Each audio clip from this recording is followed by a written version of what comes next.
Welcome to the Community Development Podcast, a podcast dedicated to community development practice and approaches, sharing our learning and connecting the workforce. My name is Russell.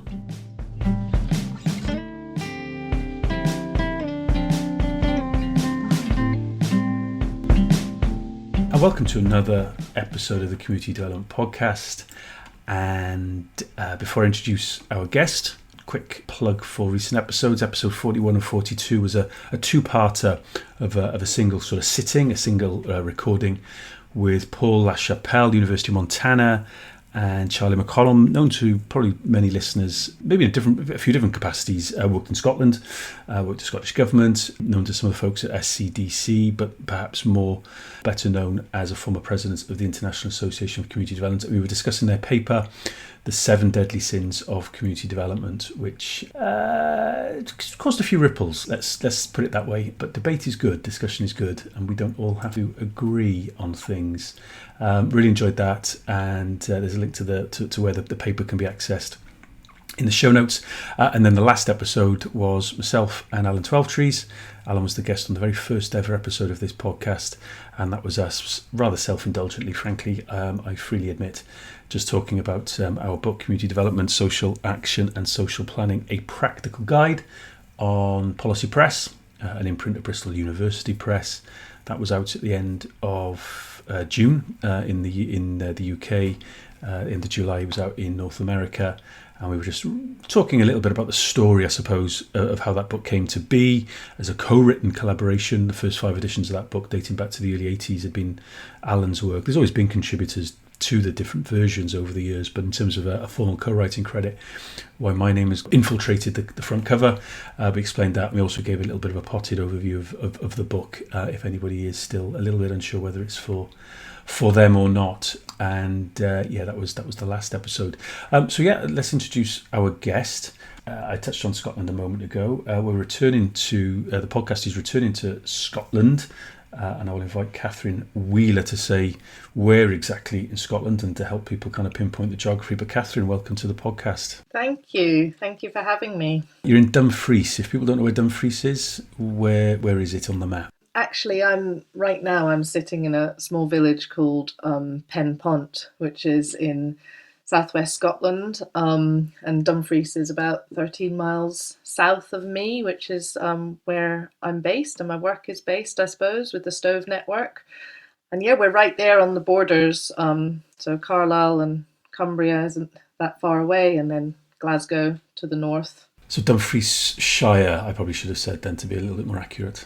Yeah, Dumfries and Galloway. It's quite a long rural region. We're about 80 miles across, and Dumfries is the main town of Dumfries and Galloway, about 35 to 40,000 people, and the next largest space is Stranraer, which is about 13,000, and the rest of the region is made up of sort of small villages and towns, anything between a couple of thousand to 200. And Pen Pont sounds like the name of a place in my neck of the woods in Wales. I mean, this isn't a Celtic linguistics podcast.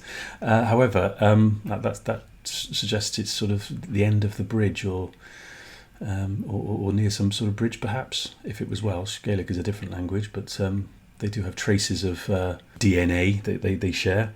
Of similarity, yeah.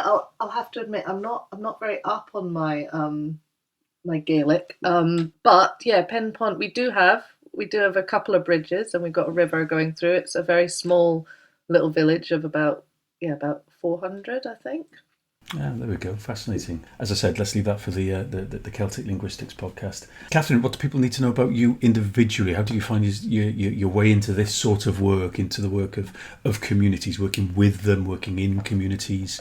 Yeah, I think in a way it's always been my passion. But in terms of my profession, I started out, if you like, going to art college, and I'm an artist, have an art background in visual art, and more recently I've realised that also I've got a very strong background in community art and community development have always been right there at the heart of what I'm interested in. I didn't necessarily have the language for it when I went to art college. I wanted to draw people and make big marks on paper, but increasingly after I graduated and I was focused on a studio practice, increasingly there was something missing for me. And I think what that was really feeling like what was my place as part of the communities that I was living in. I've always been very politically active. I also have a bit of history in youth work. I'd always been drawn towards community working, if you like, but my creative practice had been quite siloed from that because I didn't really know how to bring, or that it was possible to bring those two things together. And I started working more and more looking for collaborative ways of working, and I stumbled across the Stove Network when I returned to Dumfries and Galloway with a young family. And I joined the Stove in 2015, and at that time it was a sort of small arts collective, but had a building that we were looking to move into and take over. And the arts collective formed a sort of collective creative directorship, if you like. And then we had one of the founders, Matt Baker, who was sort of leading the way for us in terms of everything else that we did. And then as a small arts collective, we talked about what projects we wanted to focus on and what our strategies were to do our work really within communities. And I talk about my time at the Stove. I'm still there, so I talk about it as a bit of an apprenticeship, I suppose, into what I'd now call a socially engaged and a very community-focused practice. And I'm not naive enough to think that Scotland is perfect, but the rest of us, or many of us elsewhere in the rest of the UK, and certainly people in my networks in Wales, do tend to look at Scotland a little bit enviously because of the apparatus and the infrastructure that appears to exist. And there's perhaps, I don't know whether it's a question of surviving austerity, whether it's a devolution dividend or whatever the reasons behind it. Comparatively speaking, certainly in Wales, and as I said, and people I encounter in England, look at Scotland enviously because of things like SCDC, Scottish Community Development Centre, a seemingly strong governmental commitment to placemaking, which is what we're going to come into get onto in a moment, but to community development more generally, to community work as a practice. Do you find yourself perhaps seeing in terms of a strategic kind of policy, governmental, public sector context, having perhaps more of the tools that you would be looking to have than less? Like I said, I'm sure it's not perfect, but like I said, we do tend to look a little bit enviously to yourselves in Scotland. Yeah, I mean, it's hard to separate, isn't it? I suppose my love of Scotland personally, and then the reality of the sort of policies and the space that we're working in. But I think you're right. I think that culturally, we have a very sort of socially minded approach. There's a strong sense of, we have the right to roam, the sense of the commons and how we should be able to move through the land. In terms of population, we're very, we have Glasgow and Edinburgh and Inverness and Aberdeen, but we have a lot of rurality, and very not nearly as densely populated as England, for example. And I think that what that maybe fosters is that sort of small town maybe mentality of the relationships that you build, that sense there's even in Glasgow, I lived there for quite a few years, there's not really you're known in a way. People know you, and certainly now in Dumfries and Galloway, the work that I do, everybody knows who everybody else is. But yeah, in terms of community development and legislation around that, a lot of the spaces that we're working in are around community ownership, community empowerment, and I think that is very, very strong in Scotland. And we certainly have legislations that we can draw on that support our work potentially more than some other places across the UK. A glimpse behind the curtain of the preparations for these episodes, it's kind of a given that the audience for this podcast are people working in the community development sector, practitioners, community workers, and the like. But I always invite guests to maybe suggest any other audiences. And you were very keen to sort of refer to arts practitioners, arts organisations as well. And it threw up to me, and I mentioned the book that Alan and I have written. And one of the underpinning sort of ethoses to that book is this sense of you can have generic community workers, largely what I and Alan have been, for example, in our careers, where you're working in a particular locality, and that locality will have some sense of coherence. It's a community that has a name that people identify with, and there's maybe certain boundaries that denote that area. So there's a coherent kind of place. And in theory, you could get involved in pretty much anything that the community wants to get involved in or sees as a priority or something that it wants to address or change. And then you've also got specialist community workers who might be working in a specific context, who may not even necessarily identify as or call themselves community workers, but are applying some of the skills, some of the practices that a generic community worker, a typical, in inverted commas, community worker is also applying. So I'm kind of interested and curious as to where this conversation is going to go with respect to maybe people who are working in the arts, don't necessarily see themselves as community workers, but are perhaps doing community work. When we talk about creativity, though, in this respect, what are we talking about? But break it down into some of the brass tacks, as it were, for somebody who's listening to this. Presumably we're talking theatre, and I've talked about writing a book. I mean, that's a creative process. It's expression, it's murals, it's visual arts. It's all of that, but is it more perhaps as well? Yeah, absolutely. Also, just, before I get into sort of what creativity is in that sense, I think, when you're talking about community development and workers and the spaces that we all work in, I think it's maybe important to say that I often find myself and my colleagues at the Stove Network, we often talk about the spaces that we're working in as these in-between spaces. We sometimes talk about it as boundary crossing between sectors.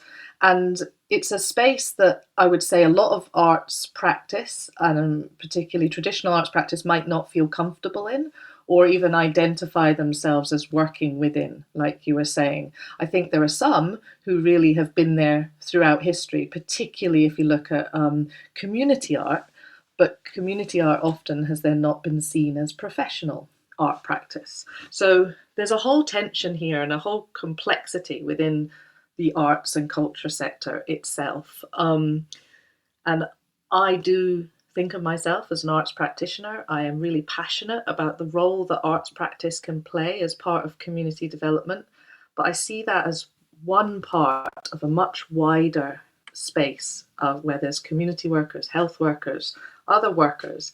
And, I know we're going to get into creative placemaking, but for me, creative placemaking frames that holistic approach of all the different bits that we bring. So yeah, to answer your question, creativity, and I often refer to creative practice as opposed to arts practice, because arts practice can be a very fundamental part of this work, and those who think of themselves as arts professionals, particularly socially engaged or collaborative participatory practice.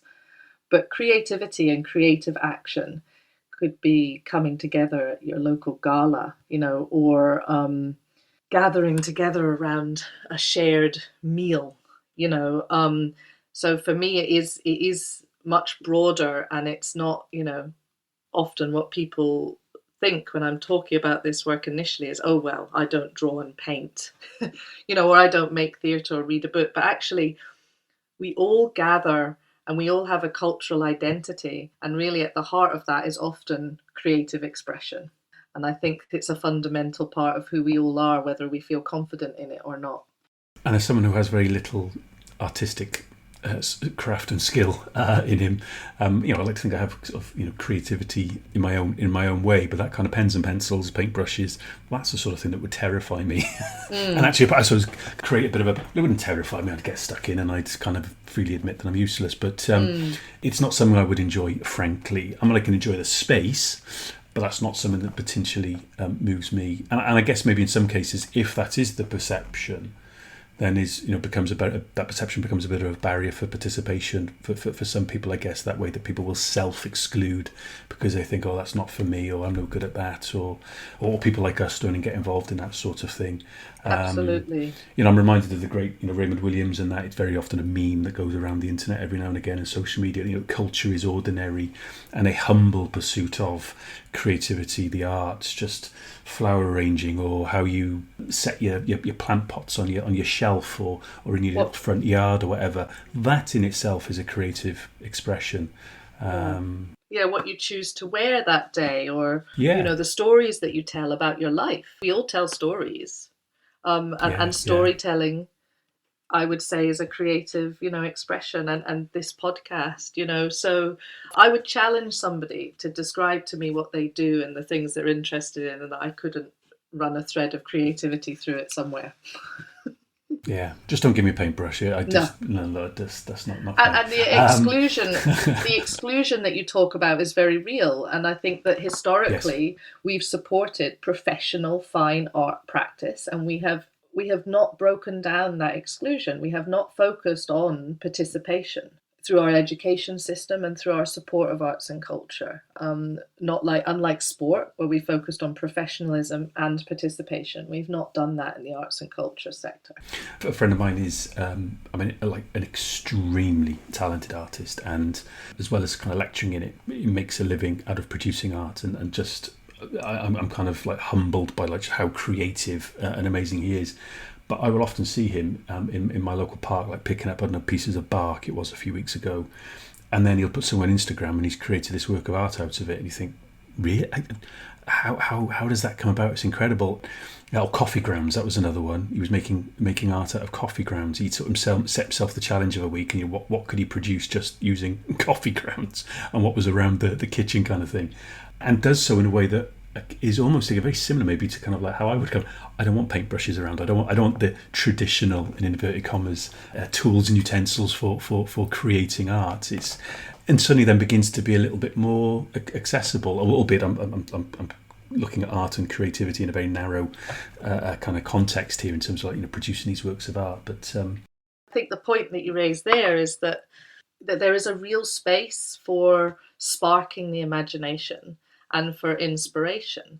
And that's what some of these, practicing artists who are working, full time, if you like, to explore creative expression and putting it out there into the world, they can sometimes inspire us to think quite differently. And so there's also a real role for that. It's not like I think all arts practice should be, embedded community practice where you're there's room and there's an importance for the whole spectrum. Yeah.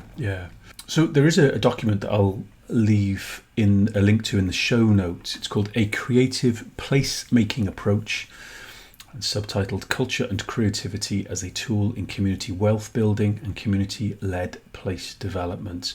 Culture and creativity as a tool in community wealth building. I think there's a specific context. We've got an episode that I need to edit and knock into some shape from community wealth building, or the experience of community wealth building in Canada with Colin Antes over there, which like I said, I hope to get out very soon.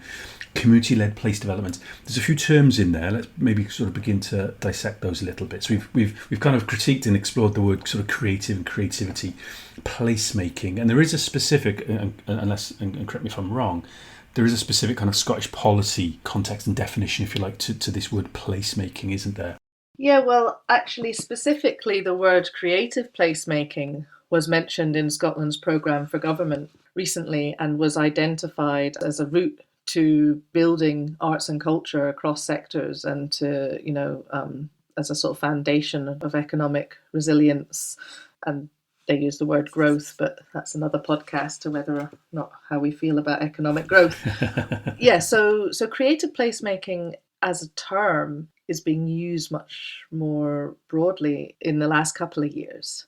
And the document that you refer to, A Creative Placemaking Approach, I suppose was really our ambition for that at the Stove Network, is that we've been working in this space since we were founded in 2011, and we wanted to share and articulate the approach that we saw ourselves using and that we saw others using, and define that, and you might call it something else, but we just felt it was really important to put that out into the world and to articulate what we saw this approach being and how we saw people using it. And there are a few case studies in there from our work, but there are also links to work across Scotland that we've been inspired by. It's definitely an evolving practice.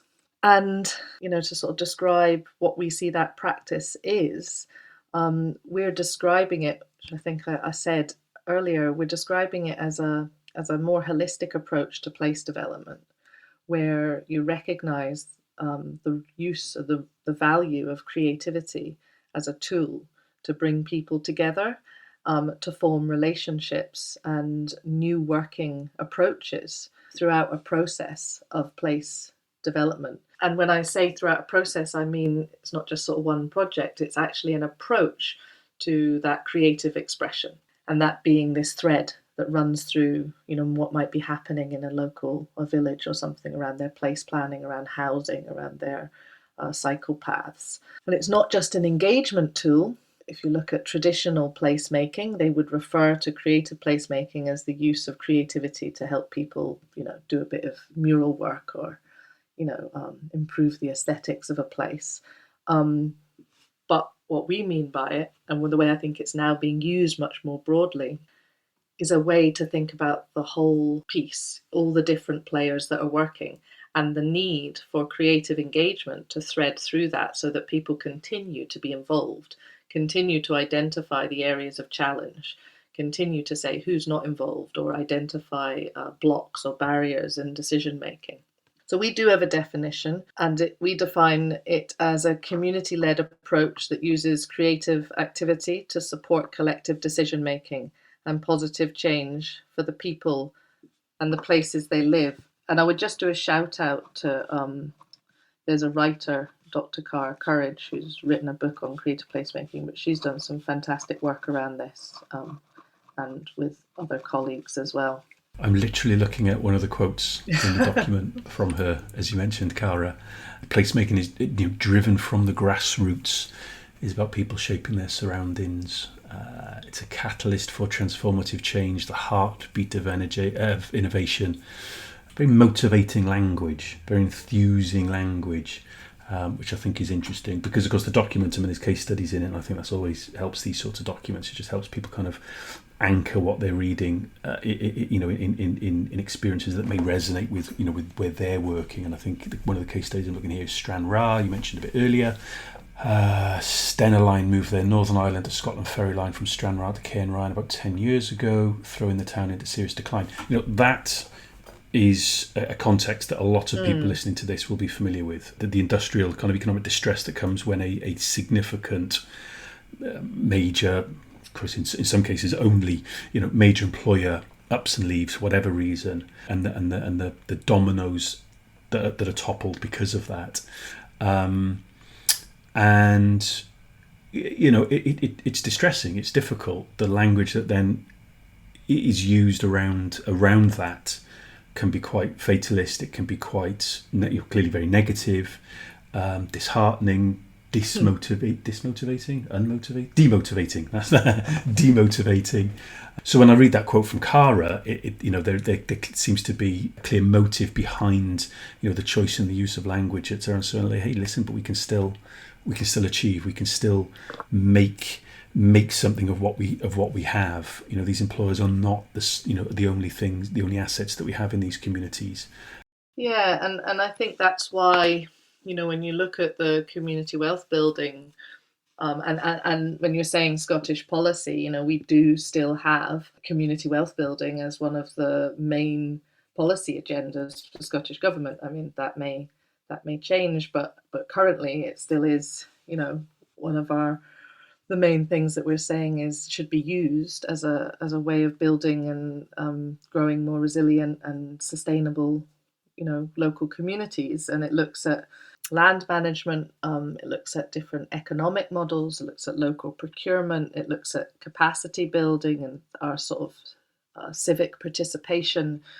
And I suppose the reason we mapped the creative placemaking onto community wealth building in that document that you speak of, the creative placemaking approach, is that it's about this long-term approach to deepening the skills and capacity and resources within a place.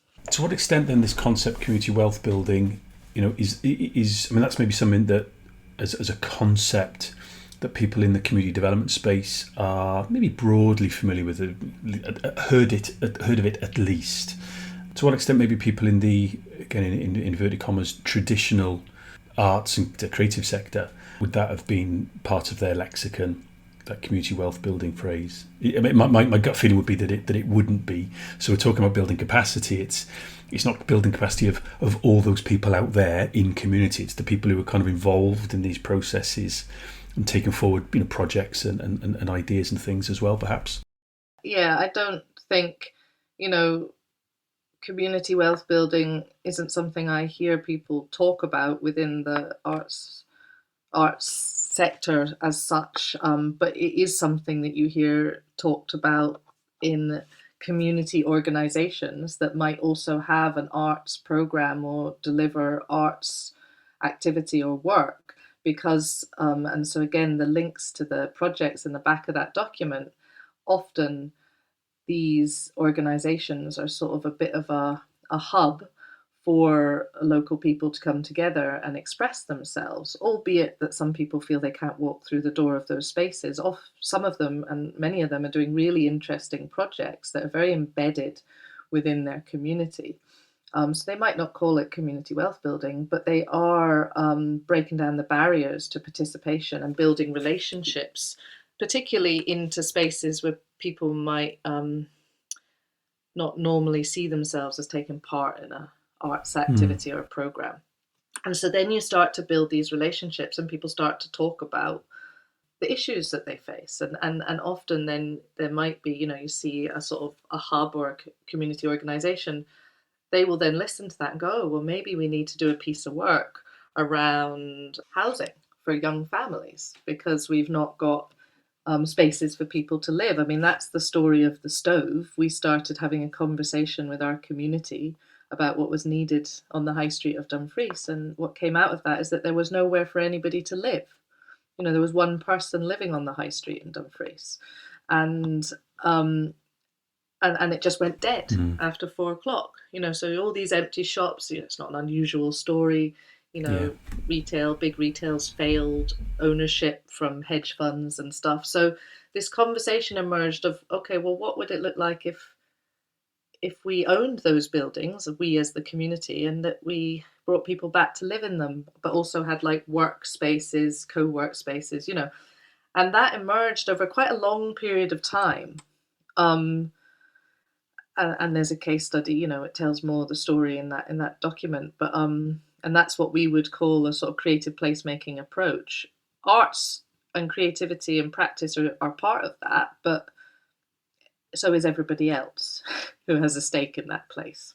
Yeah, it's interesting what you say about the high street. I was kind of following and briefly sort of dipped into a conversation on LinkedIn about it. The genie's out of the bottle, isn't it, in terms of like internet shopping? The fact that 3 or 4 clicks and it'll get delivered to your door the following day. That genie's not going back in the bottle. So the construct and the concept of high streets as primarily retail locations for retail activity.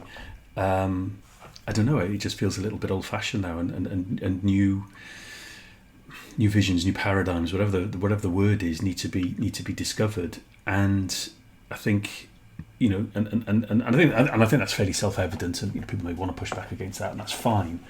I suppose if there is a consensus that is the case, who decides what replaces the retail? And I think it's interesting when you look at that quote from Carr in the document about it's grassroots driven. You talked about collective decision making. This isn't just people in town hall, 2 or 3 kind of economic development officers coming up with the decisions. It needs to be and ought to be a much more democratic, participative, creative process to decide what replaces the traditional kind of high street shops. Exactly, and it's sort of like. And sometimes the first step into that is how do you get people wanting to come together in the first place? So, so you might do Yeah, something. yeah, So, yeah. you talked about Stranraer. One of the sort of key things that I think that we were part of supporting to happen in Stranraer was that there was this garden that was created on the waterfront in a, less used sort of green space that took over as sort of community garden, and people came together around activating that space. Now, if you tried to bring people together into that space saying, right, we're going to talk about a new vision for Stranraer, what does it need? Get certain people who are already very vocal in that conversation. But if you come together with organizations and groups and start to grow things in a community space, you're sort of building a much stronger foundation, and then those conversations emerge. And you've got groups and organizations working together to support that. There's now so this garden has now become a charity in its own right. It's the Unexpected Garden, and it's employing a local person who's leading that forward. But she hadn't had she stepped into that maybe feeling less confident, and through that project grew confidence and took that project into being a charity. You can see the seeds of this work, I think, happening, and sometimes the spaces that are really powerful are the ones that are maybe less direct, whereas the more traditional consultation around, say, what Stranraer might need is a community meeting.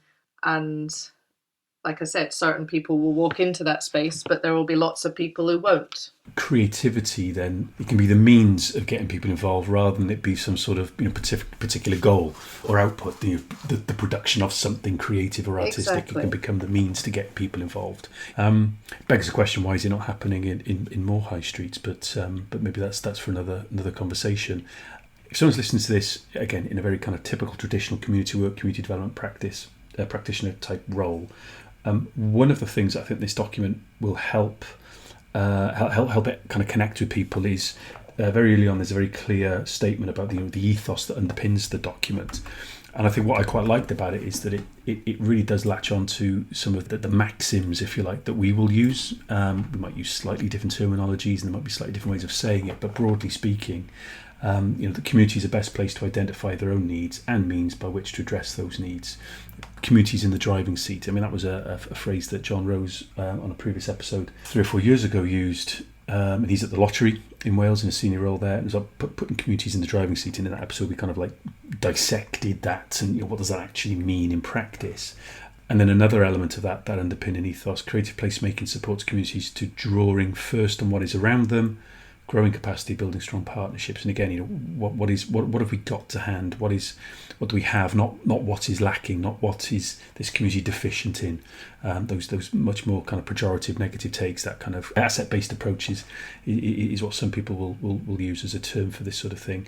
I think that will resonate with people who are maybe still at this point into the conversation, still kind of going, yeah, but I'm not quite sure how this would resonate in my practice, in my communities where I work. But just to touch on something you just mentioned there, I think you're right. People will, even just using the word creative or creativity, they'll go, oh, that's not for us. So let's park that word. But for me, it's about, at its heart, community development, and I got this when I looked at the Scottish Community Development Centre, is rooted in the belief that all people should have access to health, well-being, wealth, justice, and opportunity. The creativity is just the actions, it's the tools of coming together. It might be like having a community meal. It might be playing a community football game.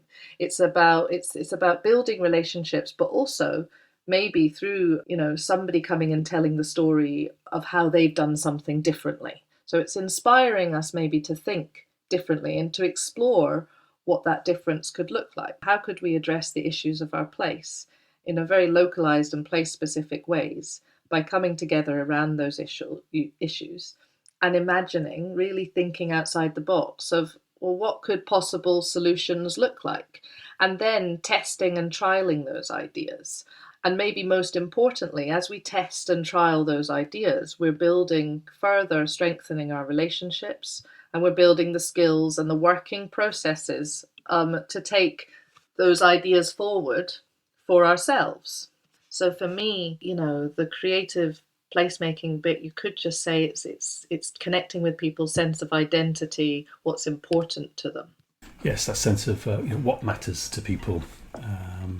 And for some people it's just getting the bins emptied a bit more frequently, or it's the graffiti getting cleared up, or it's tidying up curbsides, and it's kind of recognizing what it is that matters for people here and now. And it might be relatively small and menial and humble and maybe trivial in your own personal view and in the view of other people, but get those things sorted, and then people can see eventually the potential for other things. As a wonderful example of that, and I think it's in Girvan, there was a woman I watched to give a speech, and the most important thing that was coming out from people was the amount of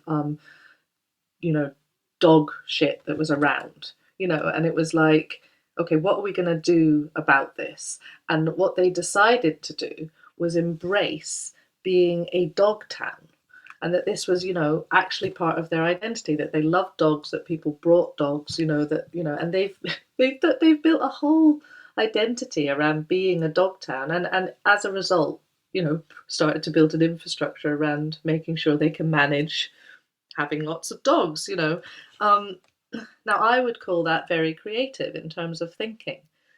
There's probably nobody in that who would say, I'm a creative practitioner and creative practice helped this happen. But I suppose that's where I'm trying to expand it out a bit. It's somebody thinking really imaginatively, and it's coming together and sort of testing that out. I've no idea where this is going, but I can edit it out if it ends up sounding rubbish. But I think it might resonate with you and your work and how you're talking. I can remember near the town in southeast Wales of Abergavenny, they had a problem with fires on the hillside, which can be a problem in the South Wales valleys quite a lot actually during the summer months. Haven't heard much about it this year, but then we haven't had the greatest of summers. And there'd been all sorts of initiatives with respect to the fire service and engaging with young people and diversionary activities, and then maybe a combination of carrot and stick approaches, I guess. And then the landowner mowed a big smiley face onto the hillside overlooking the town, and then there was nothing that summer because you had this big smiling face that became this kind of talking point.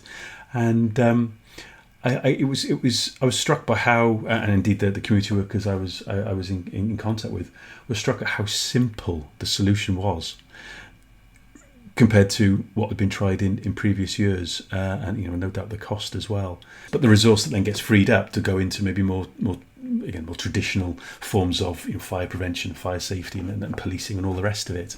A very simple, very creative.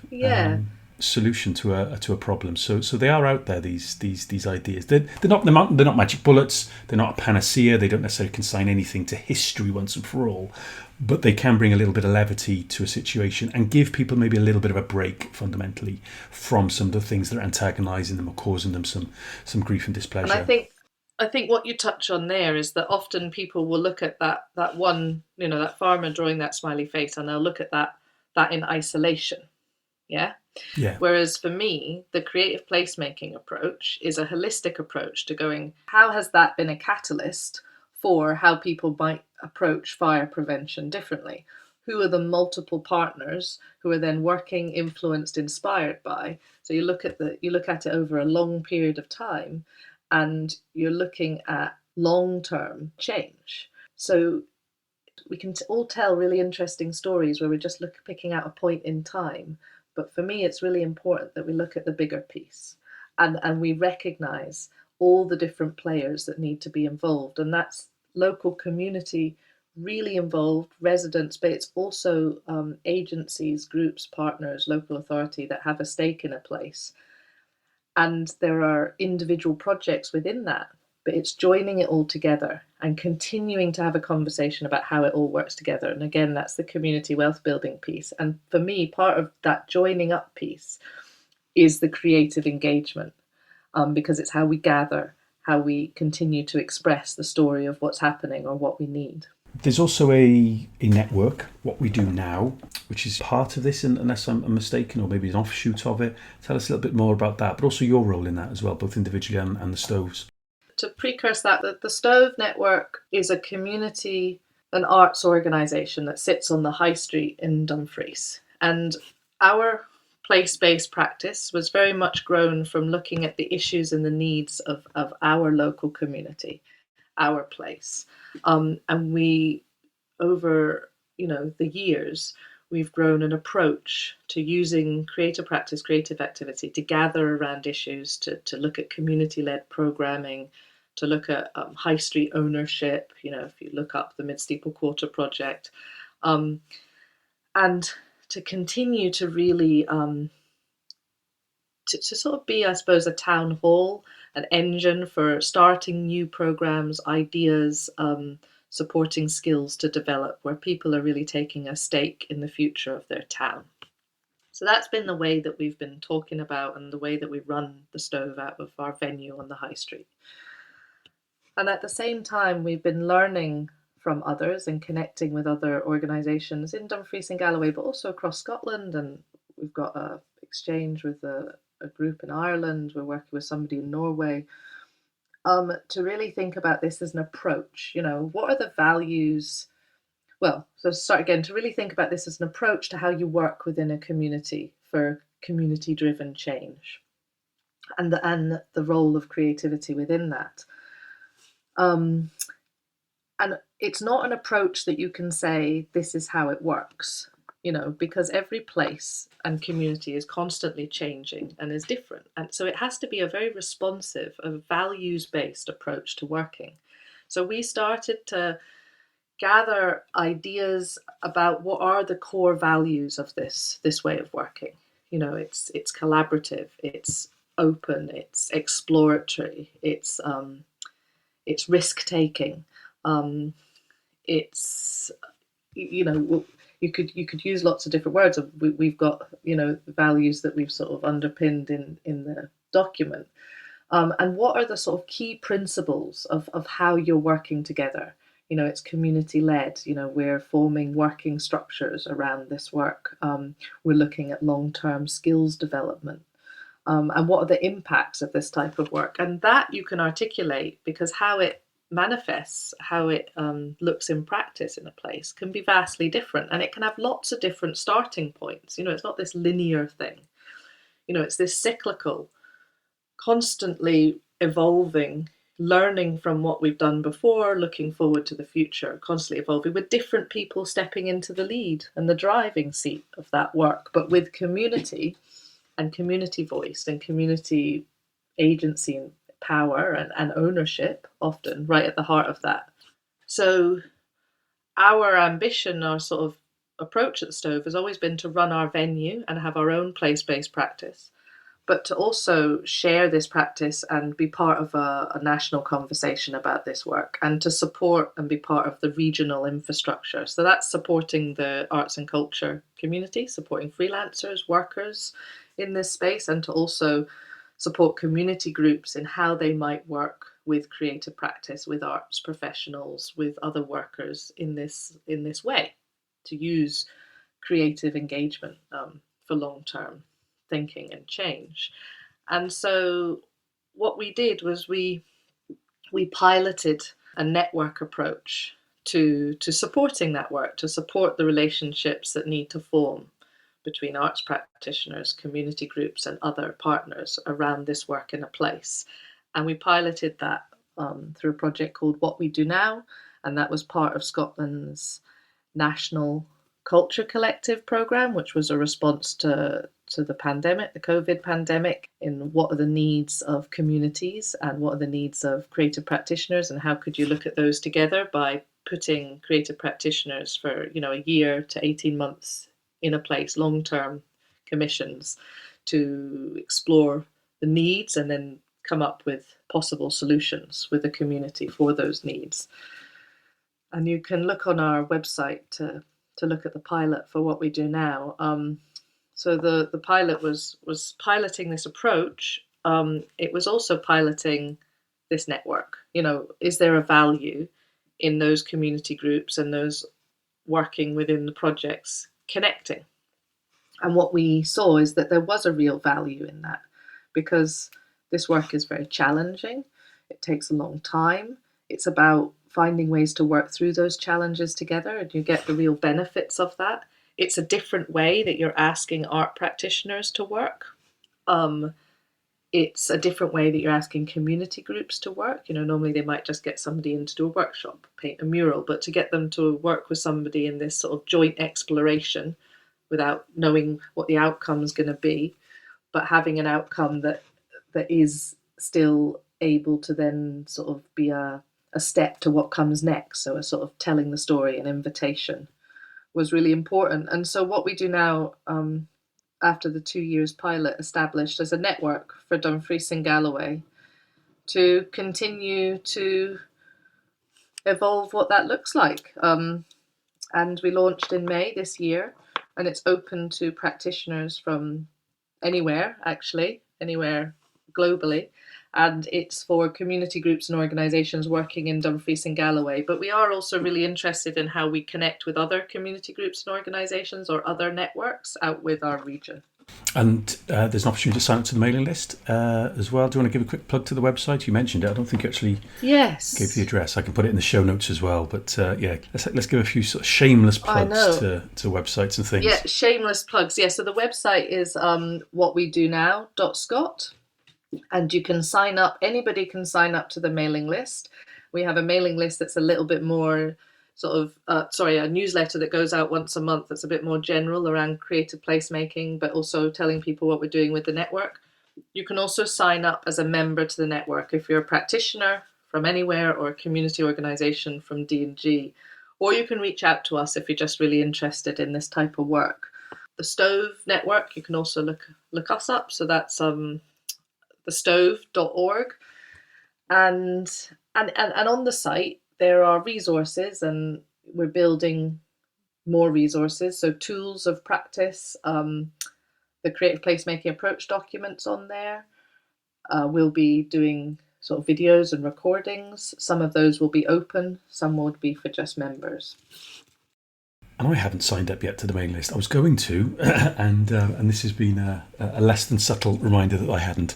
So I will definitely do that as well, and I'll draw a couple of people in my networks in South Wales to that as well. There's one project in particular I'm thinking of, which Yvonne Murphy from Oma Days Productions, against a theatre performance play background, but very much motivated by what she and others, and I would agree with her on this, the frustratingly kind of feeble nature of our kind of like our democratic realm, democratic participation, not just putting your X in a box every kind of 4 years for governments, etc., but the much more kind of day-to-day, week-to-week, closer to home grassroots democratic participation, PTAs, local friends of groups, committees, all that kind of thing, taking part in consultations.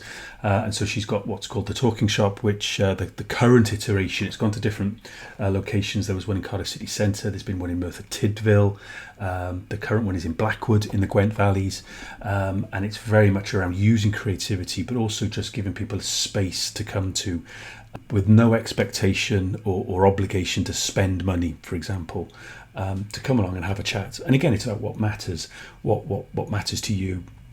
What are you finding that you're not getting answers to, or what should be a relatively simple issue isn't getting addressed, or whatever. Very, very kind of slow, deliberative engagement and participation in civic matters, really. And I think she'd be particularly motivated by this. I'd be amazed if Yvonne doesn't already know about it, of course, but I will nevertheless put it on her radar.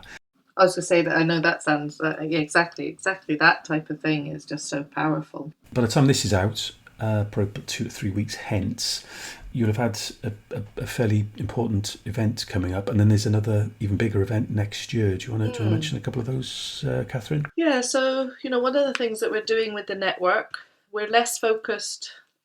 So with the pilot, we were focused on sort of delivery, but we're less focused on delivery. We're more focused on supporting the knowledge and learning of this type of work.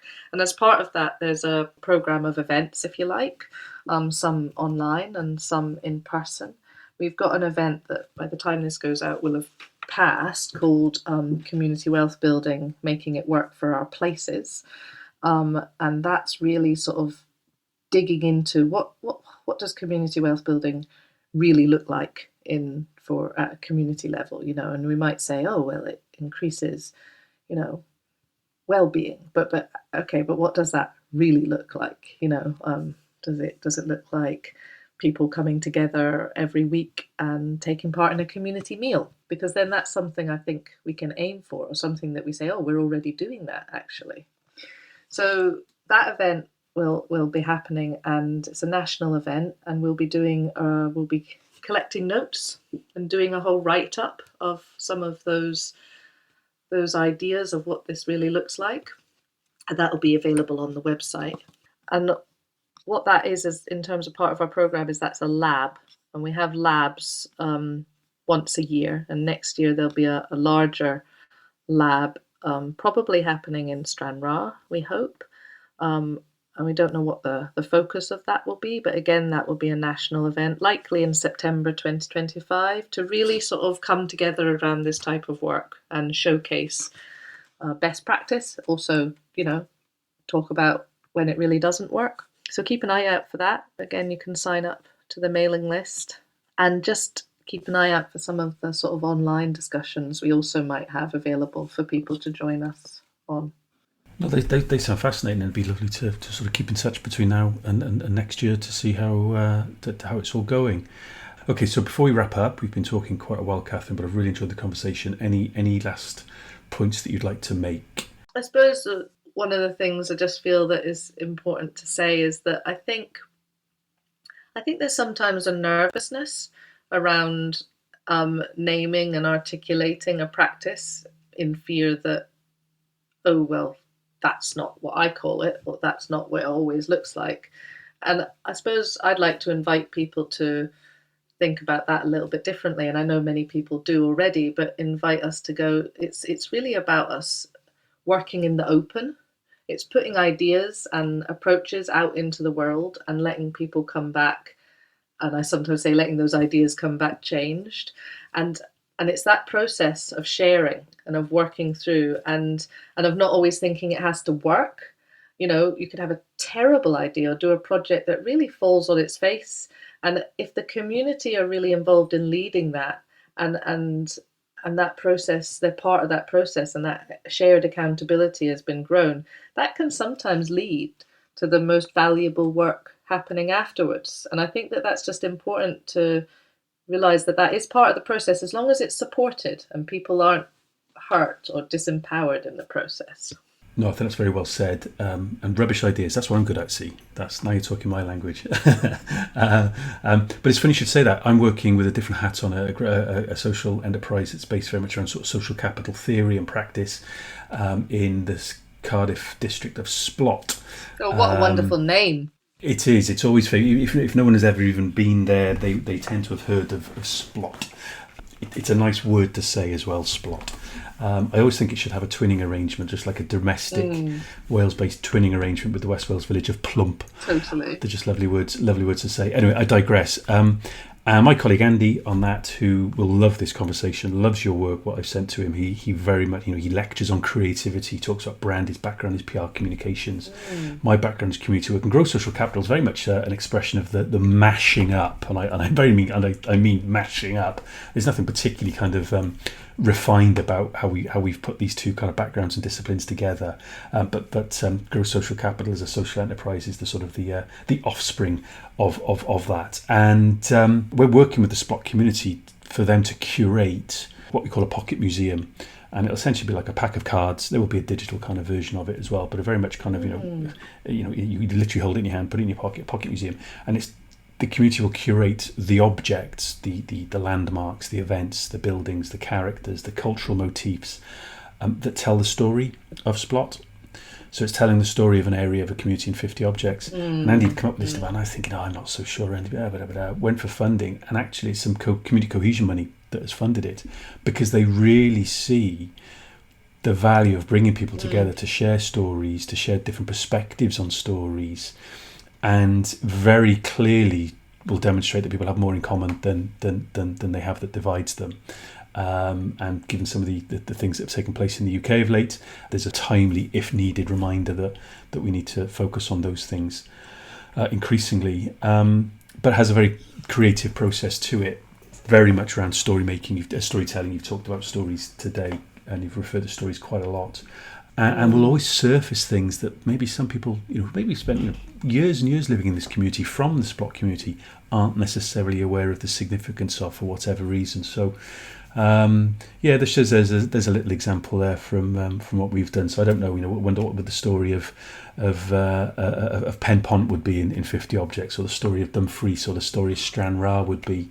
So I don't know, maybe 10, 15 years ago, people wouldn't have referred to the Unexpected Garden as part of the 50 Objects, the story of Stranraer in 50 Objects, for example. So these things can continue to evolve. So and what an inspiring, I think, okay, there'll be some people like yourself at first going, oh, how's that going to work? Pocket museum, curate objects. But actually, I think people could really get into that. And like you said, the community cohesion piece is really what it's all about. And you then look at that over a period of time, and I bet you can draw lines between that piece of work to other things that come out of it, and they might not be directly taken forward by the same people involved in that initial piece of work, but that's what I think is really interesting. We hope so. I mean, we just have the methodology and the facilitative skills. We're not there to say who should or shouldn't, or what should or shouldn't be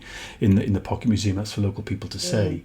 It's working through community groups, so it's a very networked community approach, building on, for example, some of the work of Alison Gilchrist in how we're approaching it, working sort of through 3-4 anchor organisations, well established, well run, funded organisations.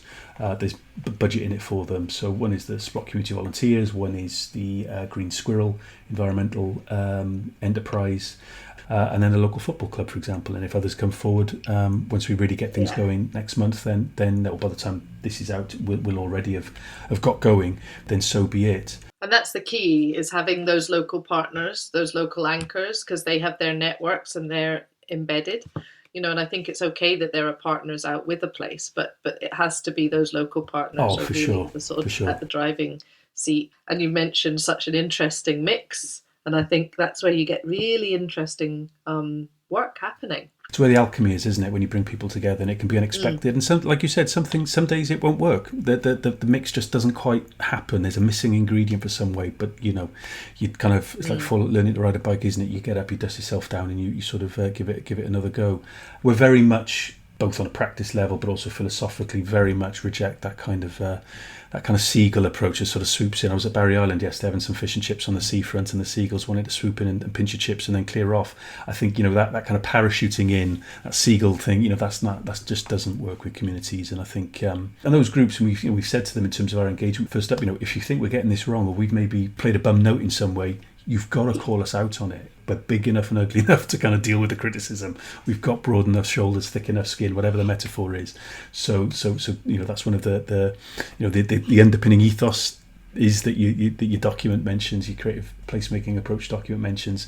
That's one of ours. Is listen, call us out if we have made a misstep in some way. That humility on our part, I think, is also important. So watch your space. And it's a blueprint that's available and a methodology that's available for other people if they're interested. We're going to Leicester, I think, in November, to a heritage fair, and we're going to do first time we've tried this, actually, because this, as I said, is a much longer term kind of project over several weeks and a couple of months, but we're going to try and see how it works on a very much kind of like a pop-up basis within one event, how quickly, and then what that is. Then we leave a blueprint for people in Leicester to go and maybe do something with that collated list. It will need some refining for sure, but we're going to give that a go. So who knows how that will go? It could be a rubbish idea, but it could go really, really well. It's exciting at this point out. I'm going off on a tangent about stuff I'm involved in, but this was very much about the stove and yourself, Katharine. I'm really grateful for your time. There's an Embers toolbox which you haven't really mentioned, and maybe we should come back around the mic another time to discuss that. There's details of it on the website, and people can find their way to that themselves under their own steam. But I think it would be lovely to have another conversation, another episode with you about that, and to really pick that apart. Partly because that's more geared, as I understand it, to your own kind of personal study as well that you've undertaken. So I'd love to give that some profile as well. No, absolutely. It's become a complete obsession of mine. I'm very sort of delighted to say, and I'm just really interested in the tools, like you're just talking about there, the different methodologies. There's people doing so much interesting work, and there are just some really simple tools and games and ways that we can make sort of first steps into this sort of work, or indeed see that we're already doing it, actually, I think is often the case. Yeah, a healthy obsession, I hope, Katharine. Yes, always. So, yeah, like I said, thank you for your time. If there's anyone listening who would like to come on and talk about their obsessions, then let's put it that way, that is related to kind of community development, community work practice, no matter how tangentially, actually, then please get in touch. The Community Development Podcast at gmail.com, at the CD Podcast on Twitter, though I'm not too sure how much longer going to stay on that bin fire of a social media app, but again, there's another conversation for another time.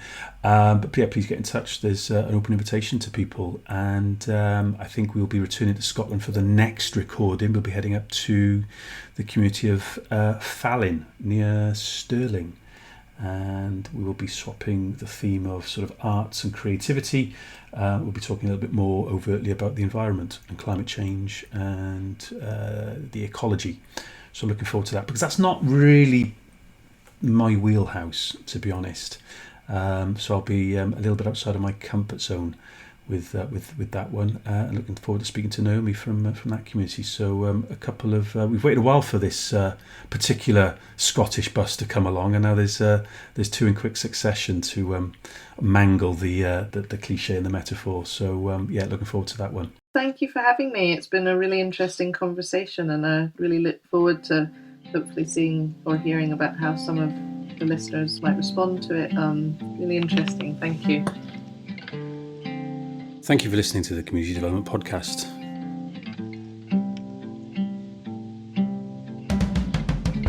You can follow the podcast on Twitter at comdevt podcast, COMMDEVT podcast. And to support the podcast and help it share learning, connect the workforce, and raise the profile and the merits of community development approaches, why not become a Patreon at patreon.com/the CD podcast.